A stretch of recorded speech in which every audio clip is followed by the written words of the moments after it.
Bharatiya Janata party देश की रक्षा, धर्म की रक्षा की बात कर रहा है। जहां भी जाता हूं उस जगह के तीर्थ स्थल पर भी जाता हूं, इसलिए कि लगाव अपना भी जुड़ा रहा और कार्यकर्ताओं का भी जुड़ा रहे, तभी जाकर हम देश की रक्षा की बात और धर्म की रक्षा, संस्कृति की रक्षा की बात कर पाने में ज्यादा हमें तत्परता होता है। इसीलिए कहीं भी जाता हूँ तो जाता हूँ और अपने प्रांत, अपने देश की रक्षा और धर्म की रक्षा के लिए प्रभु से हर मंदिर में मन्नत मांगता हूँ। लेकिन राम का विरोध कर रहे हैं, सनातन का विरोध कर रहे हैं, कुछ लोगों को ये रास नहीं आ रहा।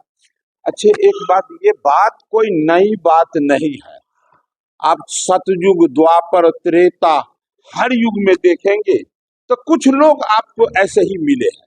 आप देखिए महिषासुर, उसके पूरे खानदान पूर्वज सनातनी का कितना विरोध किए कि कहते थे तुम मुझे मानो, ईश्वरीय शक्ति प्राप्त कर, और फिर ईश्वर के विरुद्ध वो आचरण करता था और जो पूजा पाठ यज्ञ हवन करता था उसको वो बाधा डालता था, नहीं बात मानता था तो उसका हत्या कर दिया जाता था। ये केवल महिषासुर के समय में नहीं हुआ, फिर उसी तरह राम के समय में भी, फिर उसी तरह मतलब रावण भी वही काम किया, वही काम कंस भी बाद में आकर के किए। तो ये तो लंबे समय से होता आया है, लेकिन इतिहास गवाह है, हमारे धर्म ग्रंथ गवाह है कि जहां जहां जब जब धर्म का हानि हुआ है तो फिर उसमें परिवर्तन हुआ है। और कैसे महिषासुर का भी अंत हुआ है, कंस का भी अंत हुआ है, रावण का भी अंत हुआ है। अभी भी जो लोग सनातन का विरोध करते हैं उनका भी अंत 16 आना तय है, इसको कोई नहीं रोक सकता है। लेकिन थोड़ा सा का अंतर है, पहले परमात्मा से आशीष लेकर परमात्मा सत्ता के विरुद्ध वो काम करता था तो उसका अंत शस्त्र से हुआ। आज जो लोग जनता से सत्ता हासिल करके और जनता के विरुद्ध, ये सनातन के विरुद्ध, जिस सनातन के रक्षा में लाखों लाख संत शहीद हो गए, आज उस सत्ता के विरुद्ध जो लीडर ऐसा कर रहे हैं उसका भी अंत होगा।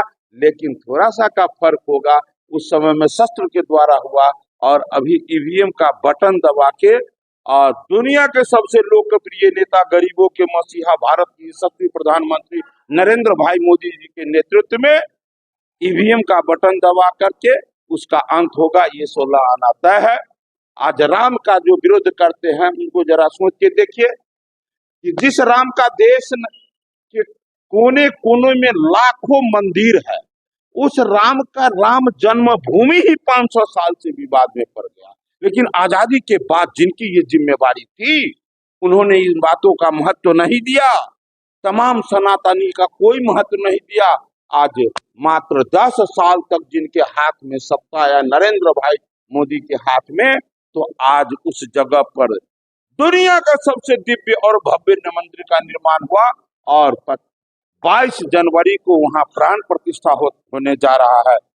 देश के ही नहीं, दुनिया के कोने कोने में रह रहे सनातनी सबको गौरव है कि लाखों लाख आंख तरपते हुए इस दुनिया से चल बसे वो रामलला का उस जन्मभूमि पर मंदिर और रामलला का प्रतिमा का दर्शन नहीं कर पाया। हम लोग सौभाग्यशाली है कि 22 वो प्राण प्रतिष्ठा होगा और आम लोग, आम जन के लिए जो 23 तारीख के बाद से वहां आम लोग को वहां दर्शन कराए जाएंगे। पहले हम लोग कहते थे कि मंदिर यहीं बनाएंगे, वो लोग कहते थे कि तारीख नहीं बताएंगे, अब कहे तारीख भी बताए हैं, मंदिर ही भी बनाए हैं और दर्शन भी कराएंगे।